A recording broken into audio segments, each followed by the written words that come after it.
Assalamualaikum warahmatullahi wabarakatuh. Om Swastiastu. Perkenalkan, nama saya Nilaika Punyawati, NIM E1S12085.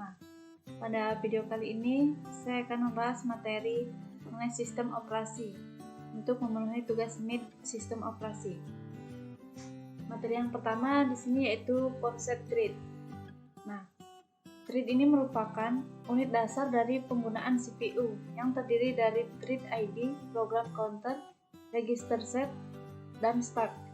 Sebuah thread berbagi kode session, data session, dan sumber daya sistem operasi dengan thread lain yang dimiliki oleh proses yang sama. Thread juga sering disebut lightweight proses, sebuah proses tradisional atau heavyweight proses. Mempunyai thread tunggal yang berfungsi sebagai pengendali. Perbedaannya ialah proses dengan thread yang banyak mengerjakan lebih dari satu tugas pada satuan waktu. Bisa kita lihat pada gambar 11.1. Ini adalah contoh thread.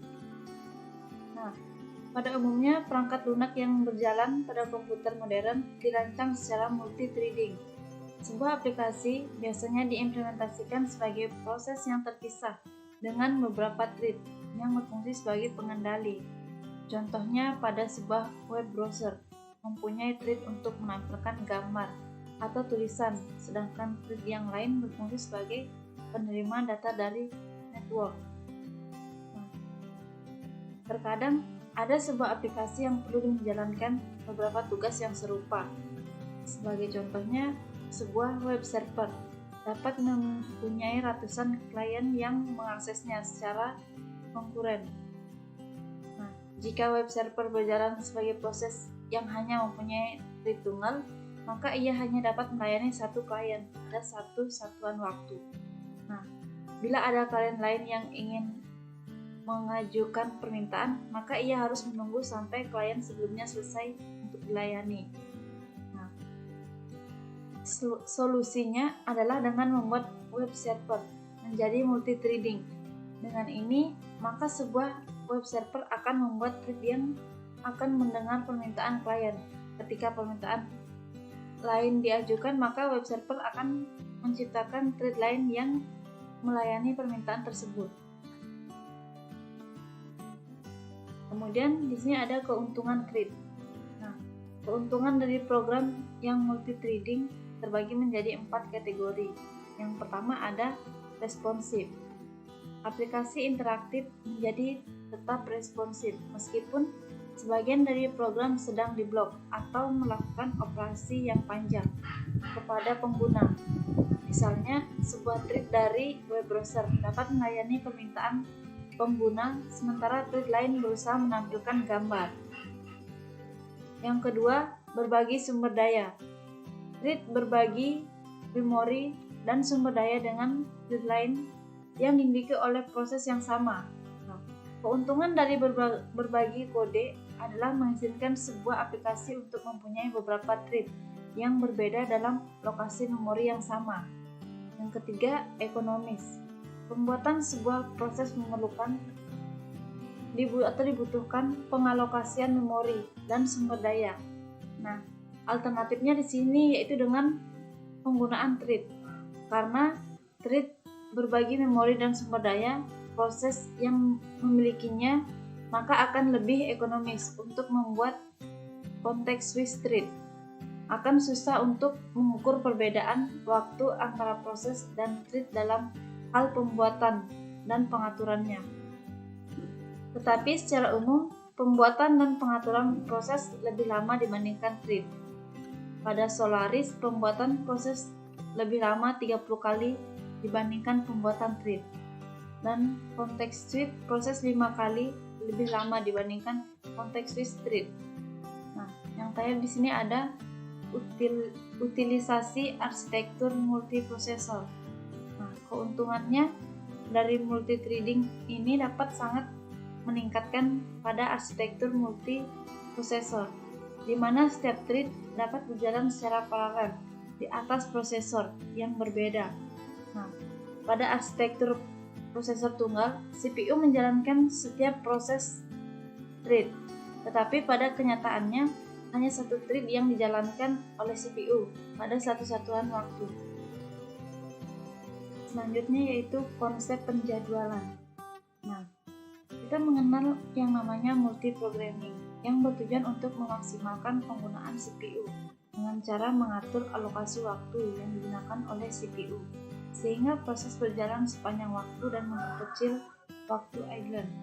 Oleh karena itu, perlu adanya penjadwalan proses-proses yang ada pada sistem.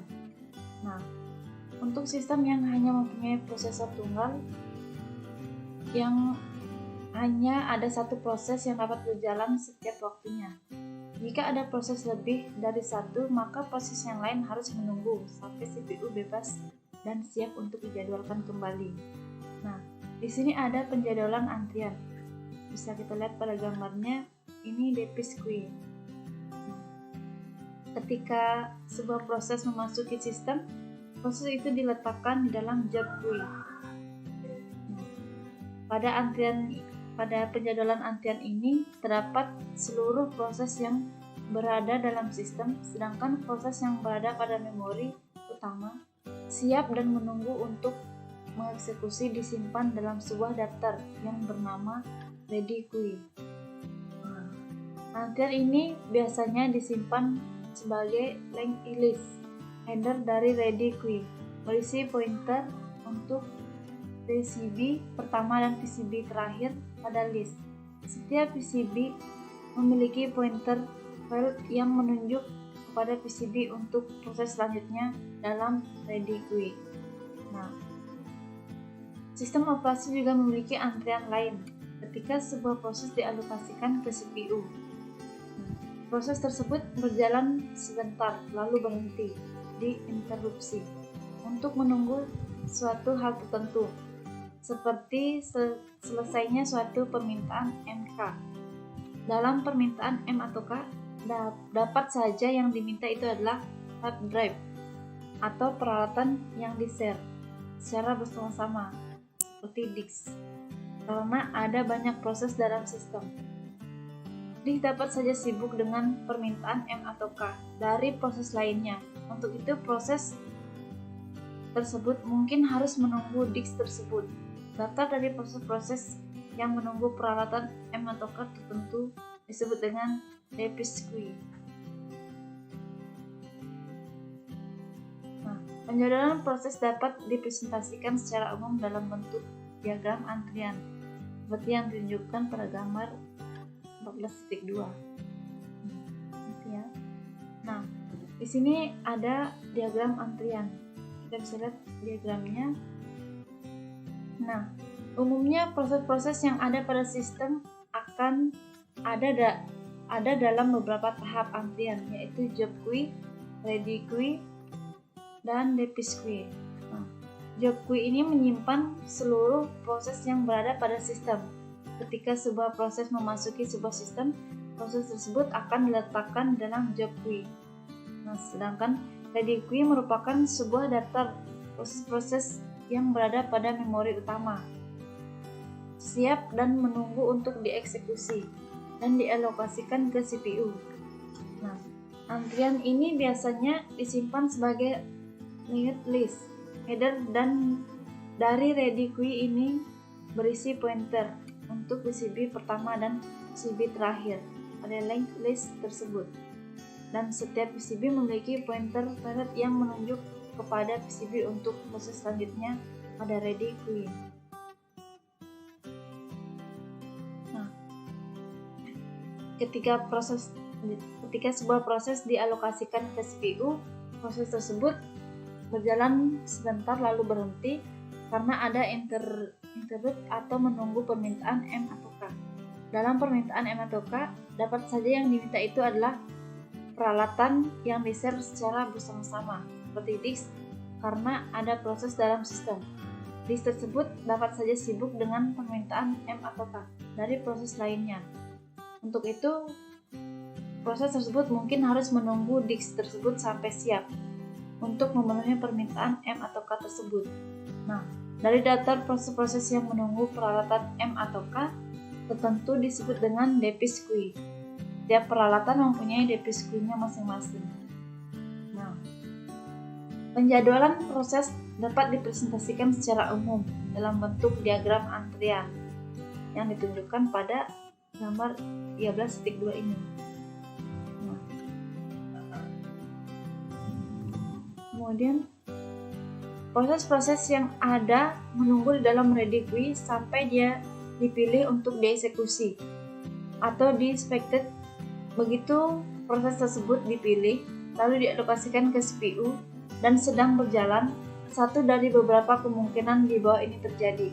Yang pertama yaitu proses tersebut mengeluarkan permintaan M atau K, lalu ditempatkan dalam sebuah M atau K device queue. Yang kedua, proses tersebut dapat membuat subproses baru dan menunggu untuk diterminasi.